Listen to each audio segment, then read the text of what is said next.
is brought to you by Harrah's Resort, Bally's Atlantic City, Wild Wild West are taking bets on the new sports books. Break out with your bookie. Wager at the book. Gambling problem? Call 1-800-GAMBLER. And it looks like, John, you said it yesterday, you think that Alshon Jeffrey is going to play on Sunday. He was cleared for contact today. Does that mean we will see him on the field on Sunday? Yeah, Doug wouldn't confirm it, but, I thought that since last week he would get cleared. And similar to Carson, a full week of practice before he gets on the field. And that will be this week starting today. So I do expect him to play against the Titans, and obviously that is a big get-back for the Eagles. We've talked about it a lot. I think there's a lot of domino effects when Alshon's not in the lineup, and all of a sudden you have your best receiver back, then you could put Nelson Aguilar into more comfortable spots. Even somebody like Zach Ertz, all of a sudden those intermediate routes become more effective because you have to worry about Alshon down the field. It's a big development for the Eagles, and the offense should start to improve now that he's going to be back on the field.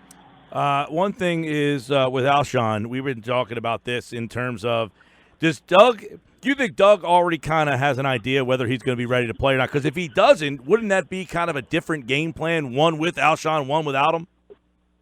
Yeah, it would.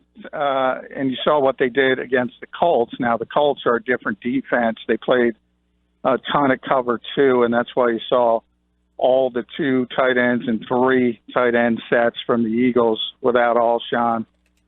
Titans are 3-4 multiple front team. They have a good secondary, and they're a little more variables than just a base cover two. So I don't think it would be the same game plan as they used against the Colts, but it would definitely have to be different without Alshon. With Alshon, you go back to what the default of this offense is, and that's more 3 wide receiver sets and 11 personnel. And I would imagine that would be Alshon, Nelson Aguilar. Probably Jordan Matthews is returning to Nashville. He lives there, went to school at Vanderbilt. So it's a big game for him. The issue to me is not whether he plays, it's how much he's going to play. I don't know, a 7th-month rehab, you talk about receivers and running, and is he going to be able to play 70 plays like he normally would? That part I'm not sure about. Pretty confident he's going to play. John, this is a Tennessee Titans team that likes to make things ugly. Their opponents are only averaging 61 yards per game on the ground right now. So I know Alshon Jeffrey is a big factor in the Eagles' game plan and how they could potentially look this Sunday. But what's the strategy going into this game, regardless if Alshon is on the field or not? I know that's a big if, but what's their identity? What's Doug Peterson going to do play calling wise and identity wise to go in and get this win against this Titans defense? Well, I think it opens up a little bit for having Alshon back on the field. You're able to do more things. Obviously, you want to establish the run. Jay Ajayi, Darren Sproles still weren't able to practice today, though Darren was on the field stretching, so he seems to be getting closer. Jay was on a separate field working with a trainer. I don't know if he's going to be able to play this week. And we saw the Eagles, they're going to go with the committee approach anyway, with Corey Clement, and if it's Wendell Smallwood, if it's Josh Adams, they're going to use that 3-back rotation no matter who's available, and they want to establish something of a run game. It's, as you mentioned, it's going to be difficult for both sides. Eagles are first in the NFL in rushing defense, and the Titans are probably the most run-heavy team in football. So I think that works both ways, and both teams want to get some kind of running game established. Well, what's Ertz's role moving forward? I saw him get asked a question about him playing on the outside more, and he was very excited when he got that question. Like, I really like being used on the outside. There's more room for me to work with. He was like, yes, please, I can be receiver.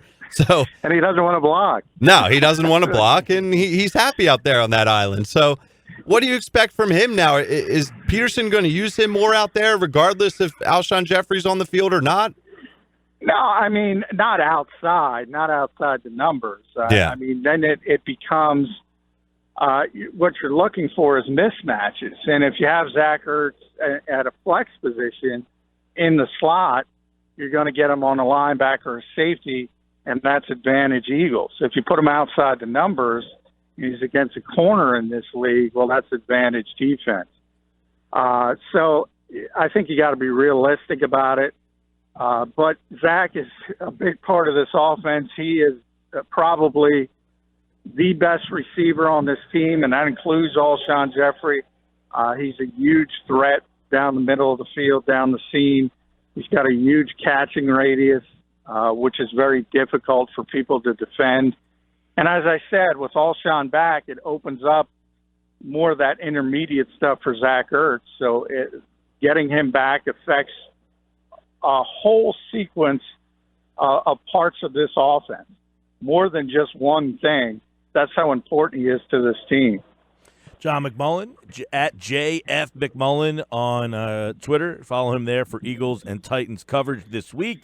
You mentioned Jay and Sproles and whether their availability. Kind of vague on that, but the running back spot seems okay. What about Rodney McLeod and his availability and what the options are? I think Corey Graham would obviously be the next guy in, but is he a guy they would look at to play every snap of a game, or do they have to bring maybe a guy from the practice squad? Who would be that next option there? What are some options if Rodney can't go? Well, I don't think he is going to be able to go. I think the question with Rodney McLeod is how long is the injury going to be? If it's a bone bruise in his knee, maybe he misses a week or two.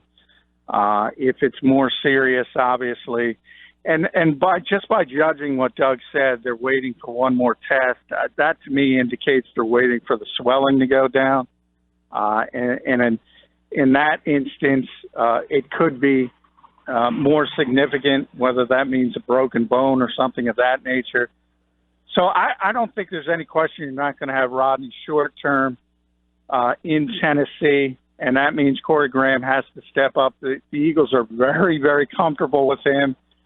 But he's a 33-year-old guy. There's a big difference from being a sub-package player and having to be a three-down player who's out there every single play. I mean, Malcolm and Rodney are out there on every single defensive play for the Eagles when they're healthy.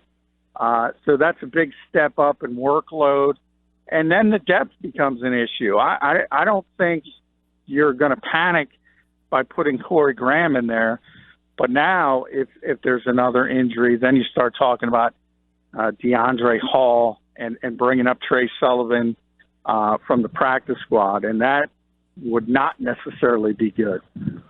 John, I asked you about the game plan and the identity from the offensive side of things. So now the defense, what are they going to do to slow down this Titans running attack? I mean, are they going to have a spy out there for a lot of the game on Mariota if he actually gets the nod, or how do you think the defense is going to line up and their game plan on Sunday?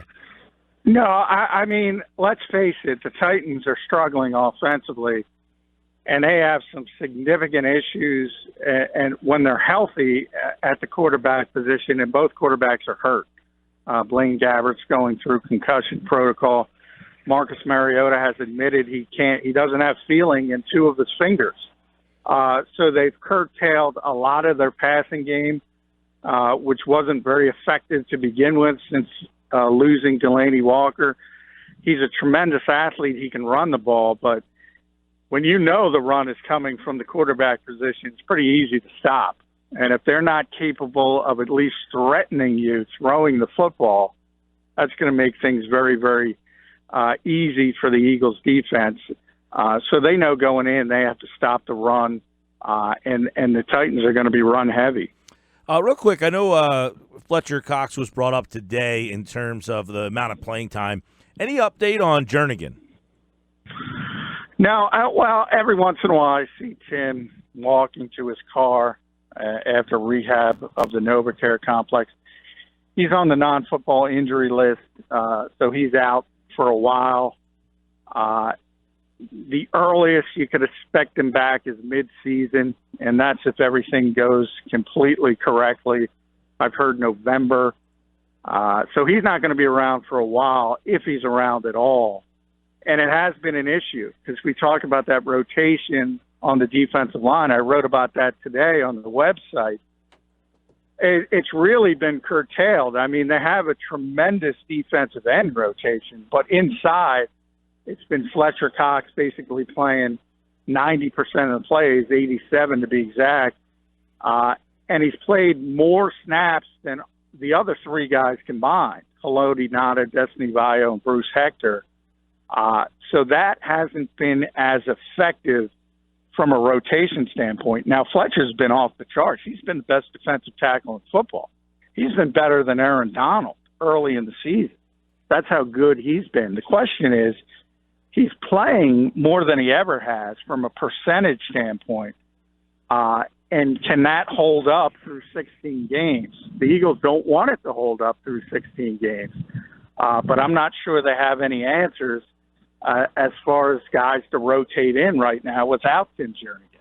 All right, you look at the rest of that defense, and this Tennessee team is limited. I mean, they don't know what's going on at quarterback. They don't have that game breaker. Derrick Henry's kind of an interesting, he's kind of a power back there. Now, there's some reports out that Mariota is doing good and that he will probably start. But overall, when you look at the matchup here against this Tennessee team, they seem like they want to run the ball. Eagles are very good against the run. Is this the kind of game that favors Tennessee because they want it to be a low-scoring kind of ugly game, run the game, and play field position? Yeah, I think it does. I mean, if you look at it, it probably shapes up as a one-score game. And if you're in that kind of game, it always favors sort of the lesser talented team because one bounce of the football going in the wrong direction can decide the game. One penalty, we talk about all that today all the time, can change the game and shift it in the other direction. So I think that is the hope of the Titans at this point because they are so limited offensively. They sort of want a 14-10 game, and you kind of hope you're the team with 14. John, also, we were talking yesterday. If we were nitpicking on stuff, now Ryan was more concerned about, that eventually the bend but don't break, the red zone stuff is going to kind of give up. They're going to give up points in the red zone. My bigger concern is I thought they would have a better pass rush so far. And is that something that you agree with and do you think is going to get better? I think it's been pretty good. If you look at the advanced statistics, I think they're second in the NFL. So I think you have to look at comps around the league. Okay. So I understand what you're saying and that the numbers necessarily haven't been maybe as impressive as you would like. But as far as actually generating pressure, they generate more pressure than most teams. So that hasn't been that much of a concern. But you would like to see more sacks. And I know Brandon Graham talked about that yesterday with us. But man, you look at Brandon Graham, the way he's playing, he doesn't even have a sack, right. And he's been dominating.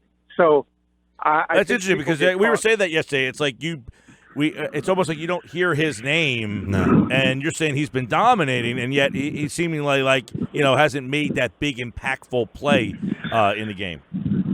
Yeah, and that's sort of what gets you noticed. And I talk about Fletcher Cox all the time, and he mentioned he wanted to be NFL Defensive Player of the Year. And through 3 weeks, he's in that conversation. And I always say Jim Schwartz could care less about that award. He just wants Fletcher to be that impactful player that he always is. The difference between that and being an All-Pro or being Defensive Player of the Year is sacks. And those don't necessarily tell you the true story. As I said, Chris Long has been phenomenal as a pass rusher. Michael Bennett has done the job. Derek Barnett has improved to a significant degree, and Brandon puts consistent pressure. There's nobody who has a better group of defensive ends than the Eagles. And as I said, Fletcher's been the best defensive tackle in football. I don't know how much better you can get on that line other than what we talked about in getting more depth inside. I think that's relevant. But they played pretty well. John, back to my theory here. I know I'm really nitpicking, and listen, the defense is great. I'm all for what the defense has done so far, and I know that's the strength of the team. But inside the 20s, tell me if I'm crazy or not. I just feel like eventually, like Mike mentioned, they're playing with fire here. Like, one of these red zone trips that the other team has is going to cost them the game. I mean, the Colts had 5 red zone trips on Sunday. The average last year, New England led the league last year with just over 4. I mean, they're giving up a ton of red zone trips. They're bending but not breaking, but I'm fearful of the big play costing them a big game or two, and I'm fearful of these repeated red zone trips by the other team costing them a game as well. Well, the big play is cost them one game in Tampa Bay. And you're right. I mean, they've talked about it.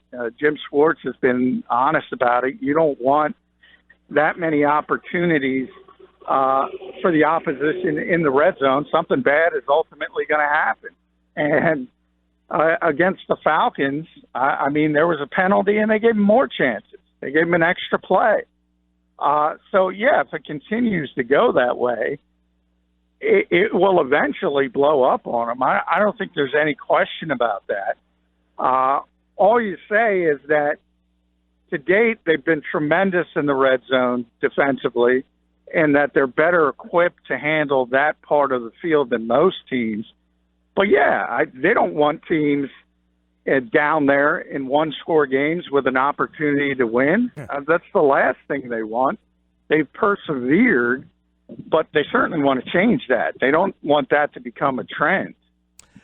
Big news today, Alshon Jeffrey cleared for contact. We'll see if he plays on Sunday. Doug would not commit to any of his injured birds, but Jeffrey back on the practice field. And as John McMullen said yesterday, he thinks he's going to play week 4. Most likely, if not, week 5 would be a definite, it looks like, as he is cleared for contact back on the practice field. And the Eagles, as Doug was asked today, getting the band back together. They're slowly getting everybody back. Yeah, and when they do, and Carson Wentz sort of shakes off all the rust, I think it's going to be a pretty impressive offense because even without Mike Wallace, you would like a deep threat and a guy who could stretch the field. But when you start talking about Alshon Jeffrey and Zach Ertz and Nelson Aguilar, and all of them being in sort of their right position in the offense as Jeffrey number 1, Ertz number 2, Aguilar number 3 as receivers, then it becomes really, really difficult for the opposing defenses. And then you have a running game that is going to be effective at times, no matter who's in there, whether it's Ajayi, Darren Sproles, or Corey Clement. That's going to get going. And then the biggest part of it all is Carson Wentz, and I talked about that, and just having the ability back of off-schedule offense. And when things are breaking down, you now have a quarterback that can make something out of nothing, and that just makes you really difficult to deal with. John McMullen appeared via the Boardwalk on the Hotline. Eagles, Titans will have plenty more tomorrow, and all of his coverage of this game and the NFL season at 97.3 ESPN.com. Thanks, John. Hey, thank you, guys.